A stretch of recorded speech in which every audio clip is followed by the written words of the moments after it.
হত্যার উদ্দেশ্যে যে হামলা করেছে, আমি আবার বলছি হত্যার উদ্দেশ্যে হামলা হয়েছে, দমানোর জন্য মাথায় আঘাত করবেন, হত্যার উদ্দেশ্যে হামলা করবেন, তাহলে নতুন ফ্যাসিজম কায়েম হচ্ছে। প্রতিবারই আমরা দেখছি যে কোনো যৌক্তিক আন্দোলনে আপনি দেখে থাকবেন 47তম বিসিএস প্রিলিমিনারিতে যারা পাস করেছে তাদেরকে আপনার মেধার মাপকাঠিতে কোথায় রাখবেন? ঢাকা বিশ্ববিদ্যালয় সহ বিভিন্ন পাবলিক বিশ্ববিদ্যালয়, স্কুল, বিভিন্ন কলেজ এবং প্রাইভেট বিশ্ববিদ্যালয় সহ যারা বিসিএস পরীক্ষায় অংশগ্রহণ করেছিল তারা সেখানে কয়েক লক্ষ শিক্ষার্থীরা অংশগ্রহণ করেছিল, সেখান থেকে গুটি সীমিত অর্থাৎ কয়েক হাজার প্রিলিমিনারিতে পাস করেছে, অর্থাৎ দেশের সর্বোচ্চ মেধাবীদের স্কেলে তাদেরকে কিন্তু রাখা যায়। তারা ভবিষ্যতে আমলা পর্যায়ে যাবে, তারা ভবিষ্যতে বিভিন্ন প্রশাসনিক কর্মকর্তায় যাবে, তারা পুলিশের এসপি হবে, তারা ইউনো হবে, বিভিন্ন অ্যাডমিন ক্যাডার হবে, ডিসি হবে। তাদেরকে আপনি মানে তাদের এই তরুণ সম্ভাবনা এদেরকে আপনি নষ্ট করতে যাচ্ছেন, তাহলে আপনার আসলে কোন উদ্দেশ্য আপনার হাসিল করতে যাচ্ছেন? আমরা এই মেধার মূল্যায়ন 47ও পাই নাই, 71ও পাই নাই, আমরা 90-এর দশকেও পাই নাই, এবং শেখ হাসিনার রেজিমে এই 17 বছরে তো এটা একদম দেখিই নাই।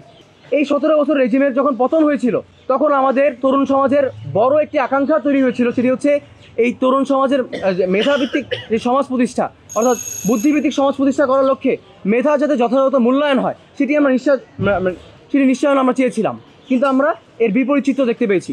অর্থাৎ গতকালকে 47তম বিসিএস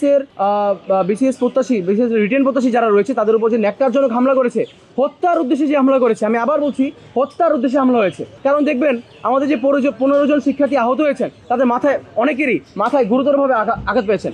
আগামীকাল থেকে যদি রিটেন পরীক্ষা হয় তাহলে তারা পরীক্ষা দিবে কীভাবে? তার মানে আপনি একটি তরুণ সম্ভাবনাকে আপনি ধ্বংস করে দিচ্ছেন এভাবে, একটি উজ্জ্বল সম্ভাবনাকে আপনি এভাবে মাথায় আঘাত করে ধ্বংস করে দিচ্ছেন। তাহলে কোন পরিকল্পনার অংশ সেটি আমাদের জানতে হবে। যখন মানে অলিখিতভাবে অঘোষিত যে সরকারে আমাদের ছাত্র উপদেষ্টা যারা বসেছেন তাদের যে বাহিনী, তারা যখন যমুনা অভিমুখে যাত্রা করে তাদেরকে বিভিন্নভাবে আপ্যায়ন করা হয়, তাদেরকে পানি দেওয়া হয়, খাবার দেওয়া হয়, শুকনো খাবার দেওয়া হয়, আর অন্যদিকে যৌক্তিক আন্দোলন করতে যাবে আমাদের তরুণ প্রজন্ম মেধাভিত্তিক সমাজ প্রতিষ্ঠার উদ্দেশ্যে, তরুণ প্রজন্ম যৌক্তিক দাবি আদায়ের উদ্দেশ্যে যখন আন্দোলন করতে যাবে তখন আপনি ওদেরকে দমানোর জন্য মাথায় আঘাত করবেন, হত্যার উদ্দেশ্যে হামলা করবেন, এটা তো হতে পারে না।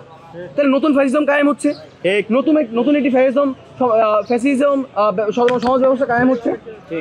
এই সমাজ ব্যবস্থাকে ভেঙে দিতে বাংলাদেশ ছাত্র অধিকার পরিষদ ঢাকা বিশ্ববিদ্যালয় সহ বাংলাদেশ ছাত্র অধিকার পরিষদের বিভিন্ন ইউনিট সজাগ রয়েছে। তারা এই নতুন ফ্যাসিজম আর পরিণত হতে দিবে না, নতুন ফ্যাসিজম আর তৈরি হতে দিবে না।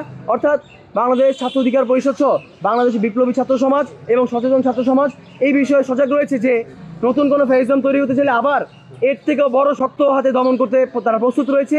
এবং আমাদের যে সর্বশেষ বক্তব্য সেটি হচ্ছে 47তম বিসিএস এর রিটেন প্রত্যাশীদের যেভাবে হামলা করা হয়েছে এর দ্রুত বিচার নিশ্চিত করতে হবে। যে সকল পুলিশ এসপি, যে সকল ওসি, যে সকল থানার যে সকল কনস্টেবল এর সাথে জড়িত ছিল তাদেরকে চিহ্নিত করে অতি দ্রুত আইনি ব্যবস্থা আমরা দেখতে চাই। না হলে আমরা ধরে নিব নতুন ফ্যাসিজম কায়েম হচ্ছে। এর বিরুদ্ধে আমাদের অ্যাকশন সবসময় কঠোর ছিল। ছাত্র অধিকার পরিষদ এই বিষয়ে কঠিন অ্যাকশন নিতে প্রস্তুত রয়েছে।